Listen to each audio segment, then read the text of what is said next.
Sayyidina Ali itu masyhur, dia punya musuh besar namanya Muawiyah.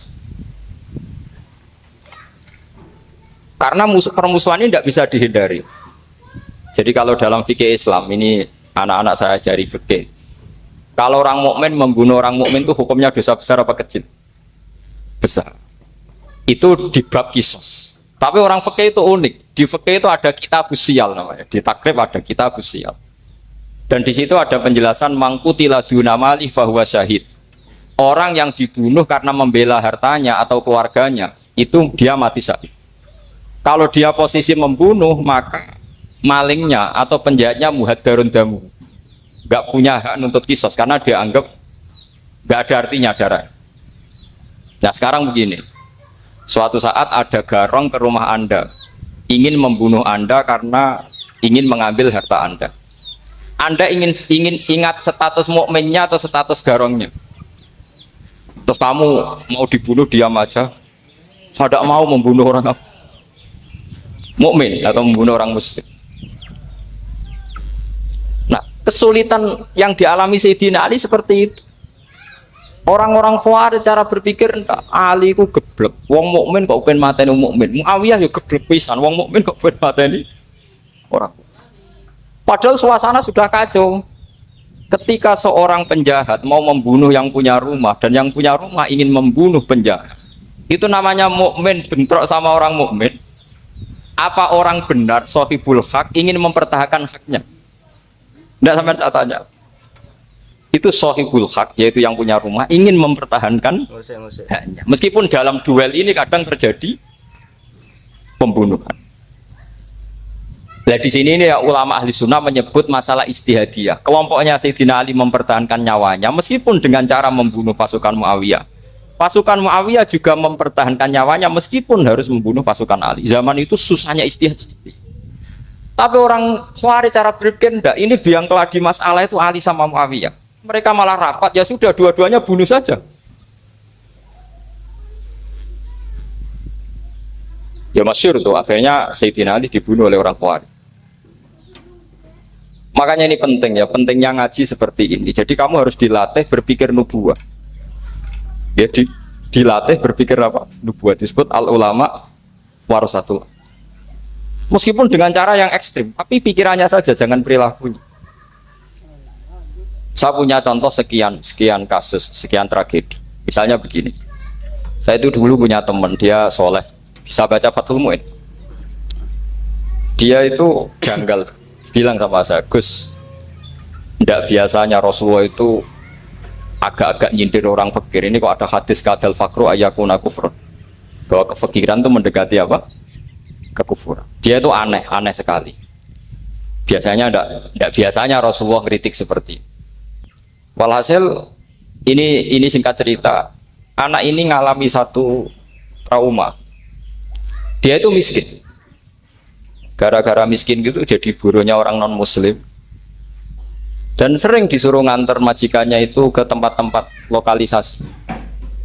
Dia mulai mikir, ini gara-gara fakir saya harus nganter orang ke lokalisasi. Mulai ingat dia, sedekah Rasulullah ini gara-gara fakir saya jadi pengantar orang ke lokalisasi. Suatu saat majikannya itu benar-benar bangkrut, malah tidak disuruh nganter. Pokoknya carikan yang cantik bawa sini, pusing. Nah, dia akhirnya walhasil lari terus keluar. Terus dia cerita betapa ekstrimnya fakir, sehingga gara-gara fakir saya harus jadi penolong orang yang mau apa mak. Anda boleh berpikir ekstrim, tapi ekstrim dalam melawan kemungkaran itu tadi. Saya nggak boleh jadi fakir, tapi takutnya fakir yang nanti jadi alat kemak. Imam Ghazali juga punya contoh seperti itu. Imam Ghazali pernah marah besar ketika tren di Baghdad itu orang belajar fakih semua. Hatta la yakuna thamma tabibun illa min ahli dhimmah, kata beliau. Sampai di Baghdad itu tidak ada dokter kecuali orang kafir dhimmah. Akhirnya kalau ada ulama sakit, saya masih ingat pas kecil, kalau ada ulama sakit itu tidak boleh dibawa ke rumah sakit. Takutnya ketemu dokter muslim, non muslim malah disuntik langsung apa? Mati. Akhirnya ulama saat itu berfatwa, orang Islam harus ada yang jadi dokter. Banyaklah gus-gus yang sekolah ke dokter. Yang masyhur ya seperti Sahal bin Abdul Fattah. Itu dulu putranya Ki Fatah yang menolong Mbah Mahfud saat sembunyi. Saking idolakannya Basal, anaknya dinamakan Sahal, tapi dia jadi dokter spesialis bedah. Begitu seterusnya urusan negara. Dulu itu orang jabat itu tidak boleh, karena jabat itu dekat dengan syubhat, dekat dengan haram. Tapi gara-gara pejabatnya non muslim, kalau bikin aturan ya ala non muslim. Ulama akhirnya sadar, andikan kita yang jabat pasti tidak seperti itu. Bisa bikin perda ini, bisa bikin pelaturan begini yang menguntungkan Islam. Nah, jadilah banyak pejabat yang sekarang muslim. Tempat-tempat maksiat di obrak-abrik sama Satpol PP macam-macam. Kita untung. Tapi kalau orang-orang Khawarij pikirannya pokoknya pejabat itu dekat dengan haram, dekat dengan syubhat. Padahal dengan kita jabat bisa bikin perda atau apa yang menguntungkan Islam. Kemudian menjadi masalah baru secara fikih. Ini adik-adik dengerin biar kulino senam fikih. Kalau caleg soleh, misalnya Mas Nadif nyalek, ini tadi tak guyoni, mau jadi bupati ndak, kalau ya mau saya dukung. Jadi misalnya gini ya, Zaid sama Bakar, misalnya Bakar itu orang soleh, mau jadi calon lurah. Dia tahu kalau dia lurahnya kampung lebih baik. Kalau yang jadi ini Zaid, itu kampung itu rusak, karena dia suka dugem, suka macam-macam. Kemudian Zaid ini pasti jadi karena beli suara. Misalnya per kepala itu dibeli 50.000. Bakar ini kalau nggak beli suara kalah. Padahal dengan kalahnya Bakar artinya kemenangan, kemungkaran. Itu zaman era Fathul Mu'in, muridnya Ibnu Hajar Al-Hitami. Ibnu Hajar muridnya Abu Zakaria Al-Ansori itu fatwa. Yang soleh ini wajib beli suara, bukan boleh, wajib beli suara. Tapi ini namanya tidak nyuap, perlu dicatat, ini namanya tidak nyuap. Jadi tidak bisa kamu kaitkan misalnya ar-rosi wal murtasi benar. Yang nyuap maupun yang menerima suap adalah sama-sama di neraka. Tidak bisa seperti itu, karena logikanya dibalik. Sekarang Bakar ini beli suara itu untuk membeli kebenaran, untuk mengawal kebenaran. Zaid beli suara untuk menopang kebatilan. Berarti namanya Bakar ini penyuap atau pembeli kebenaran? Pembeli kebenaran. Harus dibedakan. Nah, ini pentingnya ulama. Memang nyatanya seperti itu. Yang dikatakan nyuap, riswah itu adalah membayar uang li'ib tolil hakti untuk membatalkan kebenaran atau membenarkan kebatilan, itu namanya nyuap. Tapi kalau mengeluarkan uang untuk menghakkan barang hak dan membatalkan barang batil, itu namanya uang perjuangan. Nah, ini pentingnya mikir. Jadi ulama itu mulai dulu sudah berat. Nah, sekarang sudah banyak orang-orang khusyuk yang biasa di masjid khusyuk. Kalau ditanya zaman akhir rusak kabeh, wong soleh-soleh wis nyuap. Kalau orang soleh ini tidak nyuap ya tidak jadi. Kalau nggak jadi mereka nggak ada yang jadi DPR, nggak ada partai Islam, habis malah Indonesia. Saya itu punya kenalan banyak pakar-pakar di Jakarta, itu cerita saya Pak Bahar. Indonesia itu solusinya gampang. Kita ini punya Bali, punya Batam. Itu kalau Bali dimakaukan, Batam dikayakan Hollywood.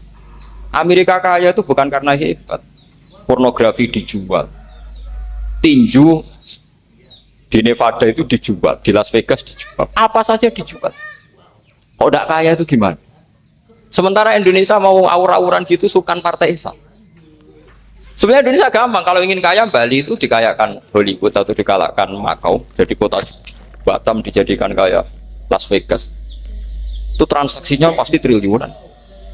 Orang gamane wong muda dijual, judi dijual, orang tinju dijual. Tapi gara-gara ada partai Islam, nyari rumus solusi ekonomi itu yang tidak seperti itu. Akhirnya kangelan. Akhirnya rapat isu. Tapi barokah, tetap barokah partai apa? Yang menangnya caleg-calegnya rata-rata ya beli. Kalau tidak beli habis. Saya bukan menghalalkan nyuap, enggak. Kalau nyuap tetap haram ila yaumil qiyamah. Tapi kalau suratul masalah seperti ini kamu mengatakan suap, itu beda. Ini suratul masalah yang tidak ada kaitannya dengan asal lawannya batil, kecuali lawannya sama-sama hak. Dua calon di kampung itu soleh sama soleh. Ini yang soleh bayar nggak boleh karena siapapun yang jadi soleh, itu tidak boleh. Karena kalau cari musuh yang dolim biar halal ya. Sekarang ya seperti itu. Kamu biasa heroik, biasa ngasih kiai kamu, ngasih hadiah kamu, biasa ngasih ibu kamu uang. Ternyata ibu kamu setelah kamu kasih uang dikasihkan adik kamu atau kakak kamu yang nggak pernah kerja, terus kamu marah-marah, ini tidak adil. Saya yang memberi nggak dikasih, ini yang nggak kerja dikasih terus. Loh, kamu biasa jadi pahlawan kok turun kelas menjadi apa? Pasien. Kamu milih jadi pahlawan apa pasien? Pahlawan. Jadi sebetulnya faham-faham ekstremis ini dari kegoblokan. Dari kegoblokan berpikir nubuwah sehingga tidak punya rasa ibadah. Lah ini yang menjadi orang-orang ekstrim. Jadi korban pertama ekstremitas itu bukan sahabat tapi Rasulullah Shallallahu Alaihi Wasallam, yaitu Nabi dibilangin oleh mereka, "I'dil ya Muhammad, kamu kalau bagi harus adil." Pikiran mereka kalau adil sama rata sama. Jadi kalau pakai pikiran itu, saya minum di sini itu haram. Mau ndak ikut bikin kok minum. Enak tamu, toko-toko mangan, sing masak kangelan nuru. Itu jadi edan bareng. Itu sama seperti kasusnya Bahram Al-Majusi. Dia itu seorang raja kaya, punya anak cantik. Dipikir-pikir, anakku ayu dirabi nang liya rugi, sing gedhekno aku sing rumah aku dirabi wong liya. Maka dia berpikir mau dinikahi sendiri. Karena tadi melihat Mas Nadif ya orang Kenya tadi, apa Nigeria. Malah gak layak itu maksudnya untuk orang. Ini Mas Nadif ini termasuk harus mendukung gerakan tidak ekstrim. Nyawanya masih itu karena barokahnya beliau agak-agak gitu. Tapi nggak sampai liberal ya, agak-agak pokoknya itu. Karena ketika ada gerakan ekstrim di Mesir, itu termasuk dia DPO. Ternyata setelah ada intelijen, beliau pas buka itu nggak makan dulu tapi rokok dulu. Wah, ini mesti orang sekuler, tidak ekstrim. Akhirnya nyawanya sampai sekarang itu barokahnya rokok pas iftar itu pas. Nah, tanya ini masih hidup, ya Mas? Ya pernah sepuh sama saya. Jadi pikiran-pikirannya Bahram itu seperti itu. Walhasil akhirnya Bahram itu menikahi anaknya sendiri. Masyhur itu dalam cerita. Jadi ceritanya itu ada seorang wali tidur di Masjid Haram sama Rasulullah, ditemuin gitu. Terus kata Rasulullah, salam saya untuk Bahram Al-Majusi. Ternyata dicari-cari nggak ada Bahram lain kecuali Bahram yang berdua, bahkan anaknya sendiri mau dinikahi. Ya cara berpikir karena seperti itu. Kalau kita berbuat banyak harus dapat. Itu bahaya. Bahaya sekali karena kalau dalam teori beragama itu al-yadul ulya khairum minal yadis sufla. Kalau biasa ngasih ya ngasih saja, itu heroik. Itu bagus. Jangan biasa ngasih sekarang bermental apa? Makanya saya itu kalau ngajar di pondok yang dulu pernah saya belajar di situ atau yang pernah sepuh itu, dikasih itu bingung. Karena saya ya masih waras itu. Jadi kalau dikasih itu bingung. Tapi banyak juga guru-guru yang dulu ngaji lama setelah ngajar di pondok alma maternya nuntut. Itu saya tidak tahu itu. Itu sudah ada agak-agak kayak itu tadi. Walhasil si Bahram tadi itu, ini cerita harus saya teruskan karena nggak boleh diputus. Dapat salam dari Rasulullah. Ternyata di balik nakalnya dia itu pas mau bulan pertama, malam pertama itu ada seorang janda sepuh ke situ. Ganggu dia tentu ya. Ketika dikejar pulang lagi sampai 3 kali. Dia tanya, kenapa Bu kamu begitu? Katanya, saya ini anak-anak saya kelaparan. Kalau saya pulang anak-anak saya nangis minta makan. Saya ingin minta Anda. Tapi setelah saya ingat Anda ini majusi, saya mukmin, saya mukminah, saya pulang. Ya sudah Bu, kamu di rumah saja. Nanti saya kirimi makan. Dikirimi sendiri, padahal dia seorang raja orang kaya. Barokahnya itu dia dikasih tobat sama Allah. Dan paginya ketemu tamu yang mengirimkan salam dari Rasulullah SAW. Akhirnya Bahram ini menjadi muslim. Tapi intinya berpikir seperti tadi itu salah, bahwa kalau saya jasa banyak harus mendapat apa? Ini cara berpikir orang-orang Khawarij. Iya, saya pernah ditanya seorang dosen. Gus, saya ini kalau baca sejarah perang Badar atau perang Uhud, yang saya tidak nerima itu satu. Kenapa setiap ghanimah harta orang kafir dan istrinya orang kafir kok disita orang Islam, dan yang perempuan jadi amat, kemudian juga digauli orang Islam, yang hartanya orang kafir juga jadi asetnya orang Islam, kok kayak garong. Dia tanya seperti itu sama saya. Terus saya jawab, kalau sampean ada garong dan kemudian bawa senpi senjata api, kemudian garong Anda, penjahat Anda lumpuhkan, ya senpi itu harus Anda kembalikan. Monggo penjahat ini kagungan jenengan beto wangsul, karena ada milik Anda, harus dikembalikan. Wah, tidak bisa Pak, kalau saya kembalikan pasti dipakai jahat lagi, dipakai kriminal lagi. Ya sama, kalau asetnya orang kafir dikembalikan ke orang kafir akan menjadi aset kekafiran lagi untuk menghancurkan kita. Nah, perempuan juga sama. Perempuan itu alat produksi. Jika perempuan tadi dikembalikan ke orang kafir, maka kamu menolong populasi orang. Ya seperti itu. Paham? Makanya disita dalam perang loh ya, tapi dalam perang yang legal. Nah itulah kenapa amat halal. Makanya di Quran itu illa ala azwajihim aw ma malakat ayyuman.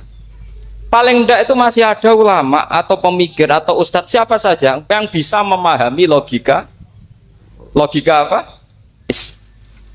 Nanti kalau ulama ini sudah meninggal, orang akan mencibir Islam dengan cara mengatakan Islam itu jahat, yaitu menyita hartanya orang kafir dan istrinya orang kafir setiap kali terjadi. Karena pemikiran ini pasti sama-sama kutubnya sama-sama ekstrim. Ya ini penting saya katakan. Makanya masyhur itu perdebatan Sayyidina Ali dan Muawiyah. Ini saya kutip sedikit. Ini ya sama-sama berpikir ekstrim, tapi ekstrim yang baik. Walhasil dalam satu kerja bakti di Masjid Kuba, itu ada sahabat namanya Ammar. Ini di depan umum, ini penting. Kalau dalam ilmu hadis di depan umum ini penting karena nanti menjadi mutawatir. Beda dengan hadis yang Nabi ngendikan sama 1-2 sahabat, namanya hadis ahadi. Di depan umum Nabi guyon gini sama Ammar, ya Ammar waihak taktuluka alfiatul baghiyah. Ammar, kamu ini nasib kamu itu agak sial. Karena nanti yang membunuh kamu itu kelompok yang tidak benar. Alfiatul baghiyah itu kelompok yang tidak benar. Itu disaksikan sekian sahabat. Walhasil suatu saat Ammar ini ikut perang dan ikut pasukannya Ali dan terbunuh oleh pasukannya Muawiyah. Seneng Ali. Walhasil Ammar ditemuin sama ya Muawiyah. Al-ana dhuhara bi anna fi'ati haqqun wa fi'ataka baghiyah. Sekarang kelihatan siapa yang benar. Saya yang benar, kamu yang salah. Kenapa? Karena Ammar kelompokku dan terbunuh oleh kelompok kamu. Padahal kata Rasulullah yang membunuh Ammar adalah kelompok yang salah. Muawiyah pintar sekali, dia jawabnya gini, laula kama kutila Ammar. Ammar terbunuh karena bela-belain kamu. Kalau kamu tidak nyuruh dia perang juga gak terbunuh kan. Jadi kamu ikut andil terbunuhnya siapa? Ammar. Tapi apa kata Sayyidina Ali? Idzan qatala Rasulullah Hamzah. Kalau teori itu Anda pakai, Rasulullah pun membunuh Hamzah. Sekarang Hamzah perang karena suruhan siapa? Rasulullah. Yang membunuh Hamzah siapa? Wahsy. Kalau teori itu Anda pakai, berarti Rasulullah pun membunuh Hamzah. Terus fasa kata Muawiyah, terus Muawiyah diam. Jadi fikih pun tuh diputuskan lewat pikiran ekstrim. Tapi bukan ekstrim yang merugikan orang lain. Ya, kalau merugikan orang lain namanya sudah la dororo wa la dirar, dia menyalahi aturan. Makanya saya pernah ngaji di sini dulu ketika tahun kemarin. Fikih-fikih Islam itu punya rumus, itu ya gara-gara pikiran ekstrim sebetulnya.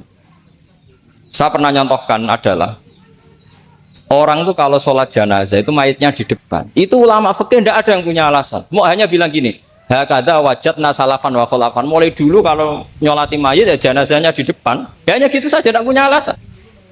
Makanya ulama lain mengatakan tidak apa-apa jenazah di belakang, yang sholat di depan. Kenapa? Fa innaha laysat bimanzilatil imam. Memangnya jenazah imam kok harus di depan? Itu ya tidak ada yang bisa bantah. Bagaimana mungkin harus di depan? Oh, enggak, imam kok harus. Yang harus di depan itu imam. Jenazah itu imam apa enggak? Enggak. Terus alasan kedua, sholat ghaib. Kalau ada orang mati di Surabaya, Mas Nadib di sini, sholat ghaib boleh enggak? Boleh. Jenazahnya di depan apa belakang? Di belakang kan? Berarti harus nggak jenazah di depan? Ya dia mau ngake yang jelas kalau itu. Lah ini contoh-contoh kecil. Nah orang Khawarij itu orang yang paling tidak mau menerima otak adik seperti itu. Akhirnya jadi goblok bareng tadi. Ya makanya Rasulullah pun jadi korbannya Khawarij. Muhammad kamu harus adil. Karena pikiran mereka adil itu yang memberi banyak ya dapat banyak. Kalau pikiran nubuah tidak seperti itu. Kalau yang biasa memberi, biasa heroik, biasa baik ya biar tetap biasa memberi. Jangan dilatih jadi apa? Fasih. Ini mungkin adik-adik juga agak keberatan, tapi harus dilatih. Makanya saya itu jadi kiai itu ya mulai kecil anaknya kiai butuh kiai. Saya itu ya mulang tuh senang. Saya tidak pernah terlintas dikasih santri atau dihormati ya enggak. Mungkin sampai mati agak terlintas. Ya pikiran saya sederhana. Biasa mulang pahlawan malah sekarang pasien itu malah kayak cemen, kayak turun kelas gitu. Jadi saya terus ya enggak kepikiran sama sekali. Loh kalau saya minta sama Allah karena itu atasan saya. Makanya ada ulama yang ekstrim gini, ini kisah nyata. Ada ulama alim datang ke seorang raja. Rajanya ini soleh padahal. Ternyata pas raja itu berdoa, ya Allah saya kasih ini, kasih ini. Padahal ulama tadi itu mau mengajukan proposal. Mau minta apa gitu. Terus dia pulang ketika ditanya, Pak Kiai kenapa pulang? Ternyata raja itu minta zat yang sama yang saya mintai. Kalau raja saja masih minta, ngapain saya minta raja? Saya akan minta zat yang dimintai raja. Terus pulang dia. Wah, itu ya pikiran ekstrim, tapi bagus ekstrimnya. Saya akan minta zat yang dimintai. Kalau sampean kan uteke saya les, sholat dinteni, tetap jalo. Oh, orang mikir seperti itu. Mang salah didik, salah itu tadi. Nah, ini harus dilatih. Masyhur itu ketika Nabi pas Fathu Makkah itu. Orang-orang Ansor ngomentari Nabi gini ketika Nabi sangat happy di Mekah, sangat enjoy di Mekah. Kata orang-orang Ansor, Amar rojul adroka durok fatun fi ahli wa ulfatun fi asyiroti. Namanya orang pasti happy kalau di kampung halaman. Jangan-jangan Rasulullah itu nanti hidup di Mekah lagi karena Mekah sudah dikuasai orang Islam. Beliau pasti kangen sama keluarga sama Mekah. Tapi ya sama, ketika Rasulullah mulai ngasih itu orang-orang Quraisy dikasih banyak, orang Ansor juga pikirannya seperti itu. Baru orang Ansor dilatih pikiran nubuwah, yaitu tadi mereka itu dapat kambing, dapat sapi terus pulang. Kamu mendapat saya, milih mana? Milih Rasulullah Shallallahu Alaihi Wasallam. Sekarang kamu saya balik. Kamu punya kiai, kamu bisa memberi hadiah, memberi beliau. Suatu saat kiai Anda ini kaya raya, terus sering ngasih orang-orang yang nggak pernah berjasa. Kamu nggak pernah dikasih. Itu kalau pakai pikiran Khawarij, kiai ini salah karena ngasih orang yang tidak berjasa. Tapi kalau kamu pakai pikiran nubuah, enggak. Alhamdulillah saya tetap istiqomah memberi kiai itu. Dan alhamdulillah enggak dibales. Semoga balasannya di akhir. Ya sudah seperti itu. Kalau pakai pikiran gengsi tadi seperti itu. Masa biasa memberi sekarang posisi diberi. Saya rak turun kelas. Jadi sebetulnya pikiran ekstrim itu boleh, tapi untuk yang seperti ini bukan ekstrim yang tadi. Makanya ini disebut al-hujjat. Al-hujjat itu satu logika yang bisa mematahkan asumsi awal. Ini saya harap santri-santri matolek putra maupun putri berpikir seperti ini. Sehingga sama. Jadi misalnya sekarang dibalik. Kalau ada orang NTT yang masih non-muslim, itu orang kafir yang harus dibunuh atau orang kafir yang harus didakwai. Mesti pikirannya itu kalau Nabi itu ya semua yang didakwai Nabi dulu orang kafir. Nah, ketika Nabi di Mekah itu pertama ketemu orang kafir itu dibunuh atau didakwai? Didakwai. Ya berarti pilihan sekarang ya didakwai bukan dibunuh. Nah soal perang itu perang itu beda dengan membunuh. Ada janjinya, ada macam-macamnya, terus nggak ada solusi itu baru ada apa? Jadi kalau sudah dibalik-balik gitu, makanya kata ulama-ulama, Khawarij itu pasti salah. Pasti salahnya adalah kalau orang tidak benar ya dibenarkan, bukan dibunuh. Kalau setiap orang kafir dibunuh, Nabi kapan jadi nabinya? Karena orang kafir habis. Jadi metode bil hikmati ada, metode hasanah ada, karena orang kafirnya sudah apa? Mati. Pertanyaan kedua, kalau Nabi harus ekstrim ngapain? Yang ngawal Jibril, halnya Israel lebih efektif.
Wadidaw.